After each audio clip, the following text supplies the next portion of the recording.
Assalamualaikum warahmatullahi wabarakatuh. Sahabat sekalian, kita ketemu pada hari ini ya. Kita membahas serial belanja kesuksesan pada peradaban Islam ya.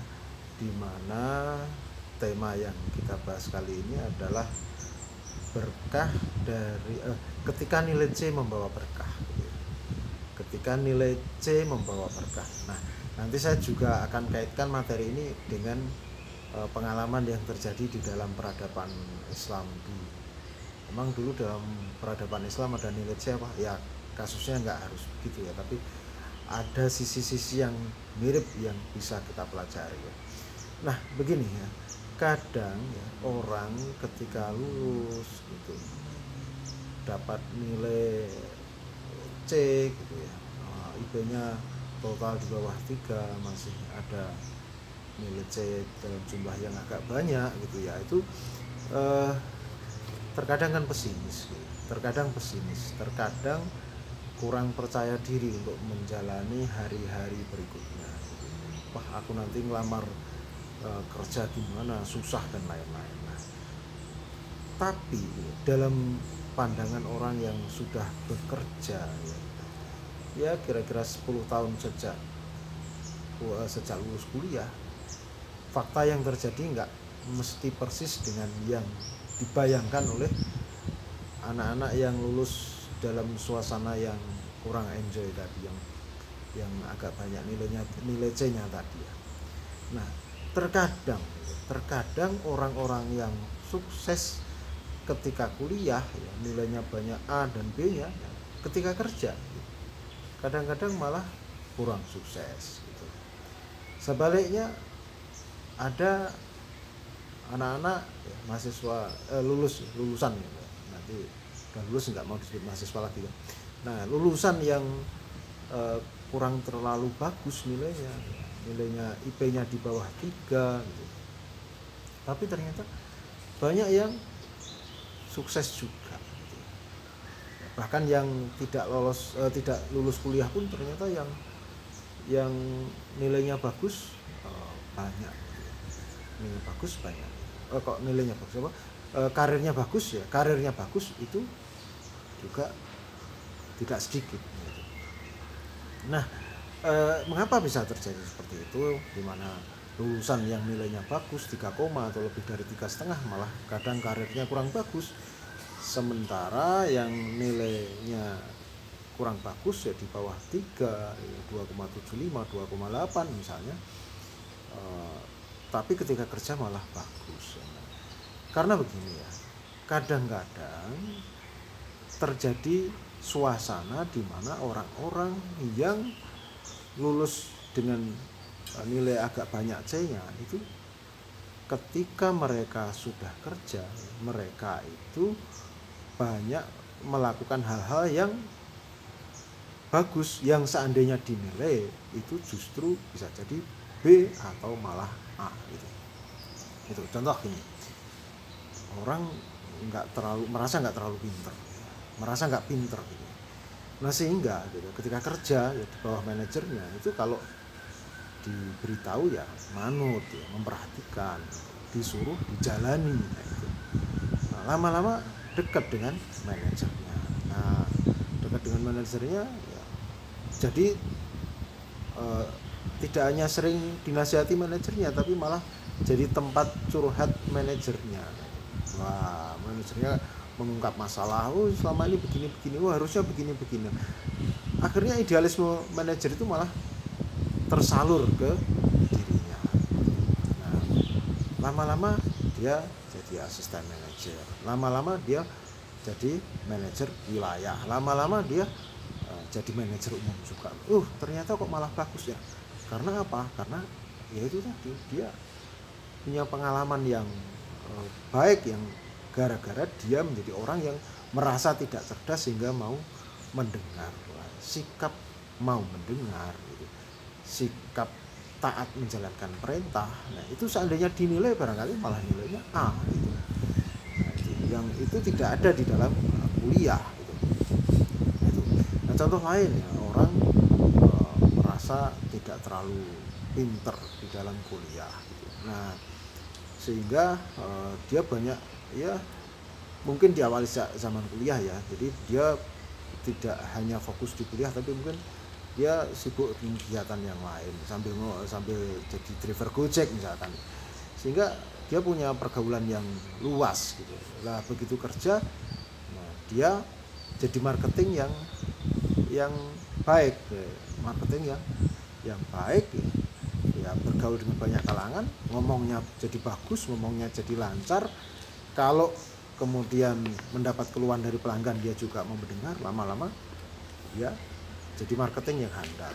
Seandainya dinilai tidak sombong, komunikasi lancar, mau mendengar keluhan pelanggan, contoh gitu. Contoh lain, nah karena tidak merasa terlalu pinter ya akhirnya banyak mendampingi bosnya, suruh nulis ini, suruh nulis itu, suruh bikin bagan ini, bikin bagan itu. Nah itu. Nah kemudian dia menjadi sekretaris yang bagus, lama-lama dia menjadi seorang administrator yang handal. Nah itu. Nah, mengadministrasikan seandainya dinilai, nah itu ya, cepat menjalankan perintah, nah itu kan nggak ada dalam kuliah, tidak dinilai padahal dapat gitu. Nah kadang-kadang orang yang pintar justru ya kadang-kadang kelemahannya ya, diberitahu agak susah, terlalu sibuk dengan dirinya gitu ya, yang akhirnya ya dia hanya fokus di pekerjaan-pekerjaan yang dia jalani saja, kurang berkembang, hanya fokus di dalam pekerjaan-pekerjaan fungsional terkait dirinya. Ini contohnya gitu. Nah hal semacam ini dulu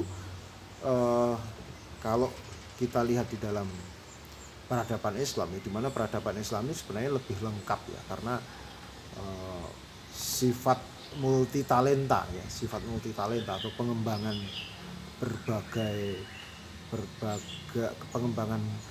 keahlian itu sebenarnya lebih mungkin dalam peradaban Islam, karena tidak kemprungsung dengan materi, tidak kemprungsung dengan persaingan, sehingga lebih memungkinkan berbagai lini diterima. Kasus-kasus macam ini sangat banyak gitu. Ada orang yang sukanya ada orang yang terbiasa ya menjadi pelayan seorang putra gubernur gitu. Nah, akhirnya menjadi sahabatnya putra gubernur itu. Nah, akhirnya putra gubernur itu menjadi sultan gitu. Jadi menjadi sultan, jadi pemimpin sebuah wilayah gitu. Dia diminta mendampingi. Nah, orang ini namanya Ibrahim Pasha. Nah itu dia mendampingi Sultan Sulaiman Al-Qameni, yang berikutnya bahkan menjadi Khalifah Sulaiman Al-Qameni. Nah, lama-lama Ibrahim Pasha ini ya teruji, kemampuannya teruji ya. Ternyata sangat bagus di dalam menjalankan administrasi negara. Dia menjadi administrator andalan dari Sulaiman Al-Qameni. Bahkan kemudian beliau menjadi wazir utama, atau kalau dalam struktur sistem khilafah berarti muawin taqwid gitu. Muawin tanfidz ya, administrator utama, muawin tanfidz. Nah ini contohnya. Atau orang yang sebenarnya putra khalifah ya, cuma tidak dikenal pinter gitu. Dia punya dua saudara yang akhirnya jadi khalifah semua, pintar-pintar semua ya, dia dianggap kurang pinter gitu. Bahkan nulis pun nggak terlalu bagus gitu.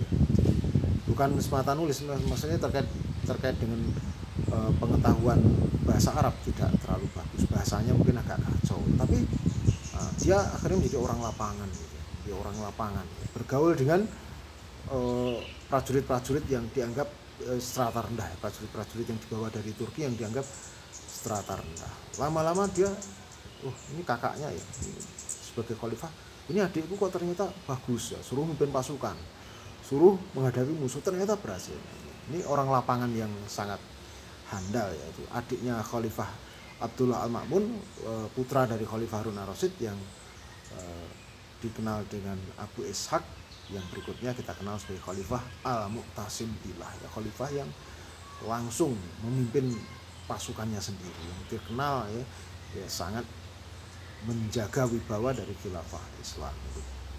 Ya, Atau ada pula orang yang juga biasa mendampingi dari orang-orang yang berjuang di dalam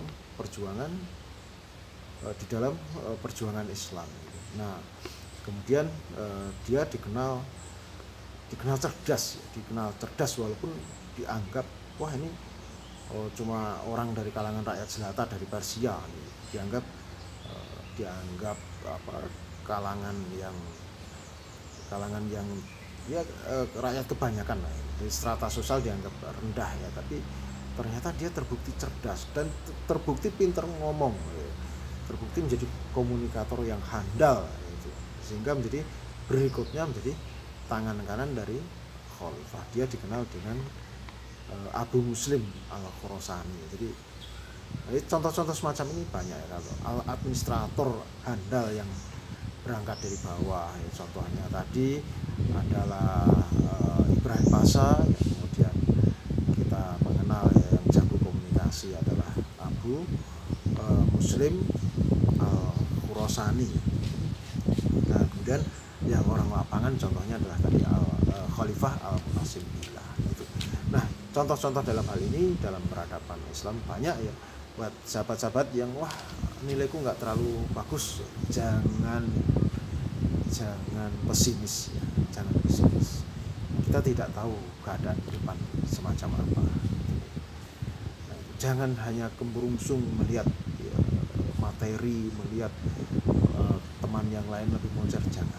Fokus pada kemampuan kita. Insya Allah akan membantu kita, dan gunakan waktu-waktu kita untuk berjuang di dalam agama ini. Insya Allah akan memudahkan kita. Allah berfirman, "A'udzubillahi minasyaitonirrajim, ya ayyuhalladzina amanu in tansurullaha yansurkum wa yusabbit aqdamakum." Hai orang-orang yang beriman, jika kalian menolong Allah, maka Allah akan menolong kalian dan mengokohkan kedudukan kalian. Demikian yang bisa saya sampaikan pada pertemuan kali ini. Mohon maaf kalau ada kekhilafan.